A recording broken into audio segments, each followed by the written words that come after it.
Is it your dream job, do you think? It is, yeah. I've been so lucky that I had my dream job as a cricketer. I played for Lancashire and England, which all I ever wanted to do. Yeah. And then to have another one. If there's one job in TV, they said, would you like to do it? It'd be Top Gear. And that was, oh, you got it. Yeah. How did you find out? How did you find out you got the job? I went for a screen test last year. I'd finished filming League of Their Own. I came off the studio and my agent said, do you want to go on screen test for Top Gear in a week or two? Yeah. I was like, yeah, go on then. And he knew how much I wanted to do that job. So I turned up and I was a bit competitive. I was thinking, I really want this. But then quickly realised once I got there, just relax. Yeah. You know, they've created it so we could have some fun with Chris. But then it was a long wait for that phone call to tell us, and I think I've not got this, have I? And when I found out, it was like being picked for England again. I wanted to just get him out safely. Of course, that's the main thing. Do you think your training as an athlete helped you during that really, really tough time? I think the mental approach to giving birth, you do have to visualise and trust that everything's going to be well and be confident in the people around you. And that's a bit like your athletic team. You have to have faith in what they're doing. But I think, in essence, being healthy and exercising throughout my pregnancy. And you did. I mean, you exercised right the way through. But at the same time, being 46, I didn't want to take any chances by being too exuberant in the gym. I just wanted to tick along. You knew what to do. Yes, I knew what to do, and I didn't want to risk my health and his. And so I thought, keeping good nutrition is having a little bite. Good nutrition and good health throughout. Gnawing at your mum, which is fine. And Jenny is here now, and of course we had to have her coming in on her bike. There she is. Fantastic. She's just coming in now, adding a few more extra yards. Yay! Woo-hoo! What a woman you are! Thank you. Come and have a seat. Congratulations. Oh, lovely. Thanks very much. Wow. Amazing achievement. Absolutely incredible. Because, you know, they talk about maybe, you know, sort of a couple of minutes off a world record, but 3 weeks, love, 3 weeks. So when did you decide to do this and why? Oh, OK, so it's a big question to start with.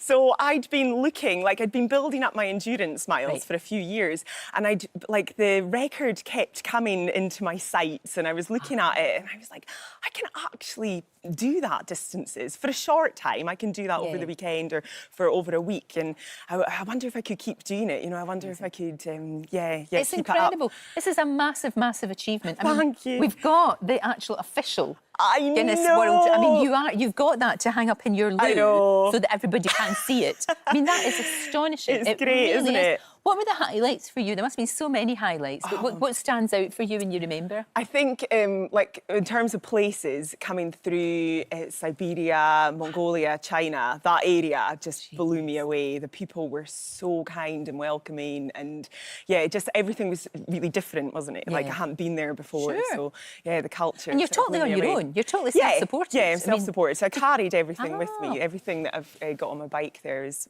what I needed. I mean, that's like you just have no luxuries at all. You must have just packed minimum. Bare minimum. It's funny. So things become luxuries. Like if you've got, if you get a lip balm, things like that become a real luxury because it's so windy. You're like, oh, I'm going to buy a lip balm and that'll be great.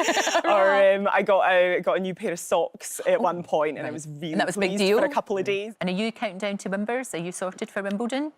Yeah, all sorted. Because getting a doubles partner, Jamie, it must be like dating, because you've got to get somebody that you just click with. Yeah. It's a really important relationship, isn't it? And it must be quite difficult to get that chemistry. Yeah, absolutely. I mean, the chemistry's key. I mean, it's like a marriage in a way, because you spend so much time with your partner. You know, you're basically on the same schedule. So you're waking up at the same time, you're going for breakfast together, you're practicing together, you're waiting around for your match. You're playing your match, obviously stressful situation, and then, you know, in the evening, probably if you're still talking to each other, you're going for dinner. So it's intense, you know, and you need to be doing that with someone that you enjoy spending time with, I think. Of course, lots of people, you know, inevitably, I have to ask you, loads of people are saying, you know, would Andy come and play doubles with you? Do you think that would ever happen? Do you think that's likely to happen? I mean, how is he right now? Yeah, I mean, I've been asked that a lot as well. I bet you have, of course. I know. It's difficult. I think he's obviously gone through a lot with his surgery, and he's doing his best to kind of do all the rehab and get back to being as fit as he can to give himself the best chance to play again. But I think the problem for his surgery is that he doesn't have anything to go on, because no one's really done that surgery and then come back. So because it's relatively new, I think, in the sporting world. So we'll just have to wait and see with that. But I don't think he's putting any pressure on himself to return today. He shouldn't. He really shouldn't. And we've got you to cheer on. Thank goodness. No pressure there. Yeah. What about next year? What about Tokyo? Will we see you there? We've got to. Yeah, I definitely want to go to Olympics if I'm capable of getting a medal for my country. As I said, well, why would I turn it down? I know. It's exciting. I think every athlete dreams of going to Olympics, and if you're capable of getting any kind of medal for your country, it'll be I'd so love to be special. part of it. Would that be for the marathon, do you think? Yeah, definitely be That marathon. would be for the marathon. Gosh, that's the hardest thing you can do, I think. It's really... 26.2 Oh, miles? geez, and it's that 0.2 miles, it's a killer. It's the last wee bit. The trouble is, when on the times that I've done the marathon, people like you, Mo, you're done. You're round. You've done it. You're there. You're sitting in front of the telly with a cup of tea, and I've probably done about 5 miles. It's just like, you're so fast. It's amazing. Because I keep telling them out what distance, we're still covering the same distance and what pace you're running. I know I'm running a little bit harder, faster pace. Just a bit. But you're still getting through the distance. And even for myself, you know, last 3 miles, the marathon, to be honest, it was tough. You know, you hit the wall, they say to you, you find it hard. And everybody find it hard. It's just, you know, the mental part where all the training you do day in, day out gets you through it. That's all it is. I don't know how you do it. I think it's remarkable, the amount of effort that you've got to put in. I mean, obviously, it's been amazing, and you've won all these medals, and you've got all these accolades, and you're a sir, and you're the captain at the weekend. Captain, which is really brilliant. But you have to put the work in. You have to put in the work You've got to put in the graft. You've got to put the work in, and for younger kids out there who want to achieve something, definitely you've got to put the training in. What you put in is what you get out of. I always tell them, and it's not about, you know, thinking this week, next week. It's about long term. Every year you train, get through training, get stronger. The following year helps you, and that's what I've always done through my career. And you know, I'm just lucky to have a long career, and now playing soccer A, team captain, and it doesn't get any better, really. It can't get any better than that. Oh, it's brilliant. I first went to my first time I was picked for Scotland was 19. We're going to Australia, so I was more nervous about learning the team sheets, the team names, and making sure that I could sing a song if I got a cap. Landing card. But we're heading on the plane, we've got landing cards, and I immediately panicked, thinking, I've now got 24 hours to work out how do I fill this landing card in. So Doddy was filling his in, so I thought, Doddy, give us yours just to make sure I get the hotel name right. So I fill it out, relief. Well done, yes. And I always go last, because if anything's wrong, I don't get caught out. So Doddy goes before me, I'm right behind him, and I give my passport and the landing card.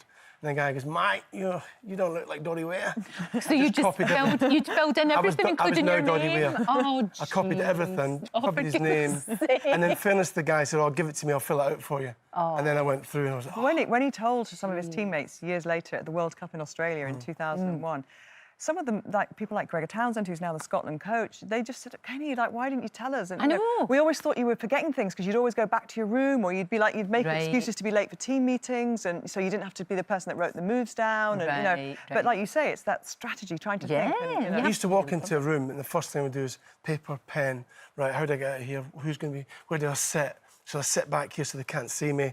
So it was all stuff and people thought it was exhausting, actually. It must have been absolutely exhausting. But coaches also thought you were kind of a bit lazy and not bothered, didn't they? Because they were kind of thinking he wasn't interested in getting involved, and you know. Oh, what a shame. So But now it's so different. But the thing is, I mean, if you catch it early, if you'd been at school and been maybe an enlightened teacher, perhaps, or somebody would have just spotted the signs, it would have been so different. So you use lip reading a lot. I'm not too bad here. Right. I'm Okay. not too bad. Yeah. It sort of makes me think. But when you were playing rugby, you sort of said it almost made you better at rugby. Absolutely. In what way? That's so intriguing.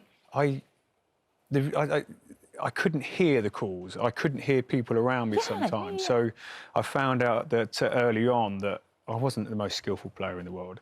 So I made sure that I'd have an extra skill to my armoury, which was communication. Because I couldn't hear anyone, I'd make sure they heard me. Ah, okay. So I would commentate around, especially around rucks and mauls, or when you're in defence or attack. I'd make sure people knew where I was, what the call was, and make people easier around me. And it doesn't matter what level you play at, communication can be very poor, even at low level to even high level.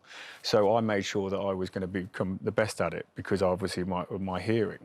And then I found out that actually in attack, when people when you play so close to the gain line in top-end elite sport that you don't have any time to think. It's in the minute fractions of a second. You've got to recognise space, people running into space and passing. And passing to noise is what people look for. So space and noise. Okay. So people are going to be calling for the ball running into space, you're going to pass to the noise. And I found out that actually being loud, that I got the ball. And so I just thought, well, I'll be loud every time in attack or defence, so that made me get the ball. I was second highest try score for England, and the reason is that I couldn't hear anyone to pass the ball to. So you just hang on to it? Every time I got the ball, I ran scared, and that's the truth. That is incredible. Yeah.